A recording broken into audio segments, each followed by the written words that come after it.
రోజును దేవుడు నియమించినటువంటి వారు ఉన్నారు. ఆ ఉగ్రత దినం నుండి ఎవడూ తప్పించుకోలేడు, ఎవరు తప్పించుకోలేము. ఆ రోజు నీవు నేను కూడా మౌనిగా ఉండవలసినటువంటి వారు ఉన్నాం.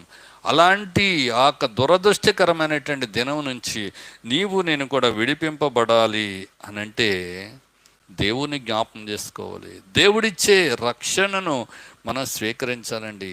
మనం ఎంత నాశనంలో ఉన్నామో, నాశనకరమైనటువంటి దొంగ ఊబిలో ఉన్నాము, దిగిపోతున్నాం, ఇంకా దిగిపోతున్నాం అనేది గ్రహించి దాని నుంచి పైకి రావటానికి, నాశనంలోంచి బయటికి రావటానికి ఉన్న మార్గాల్ని అన్వేషించవలసినటువంటి వారు ఉన్నాం. దేవుడు ఒక మార్గాన్ని ఏర్పాటు చేస్తున్నాడు. అదే యేసుక్రీస్తు అనే మార్గము. యేసుక్రీస్తును దేవుడు ఈ లోకానికి పంపించి మనందరి దోషములు తీసివేయటానికి, మనందరి దోష శిక్ష నుండి మనల్ని విడిపించడానికి దేవుడు ఒక మార్గాన్ని ఏర్పాటు చేసినటువంటి వారు ఉన్నారు. ఆ మార్గమే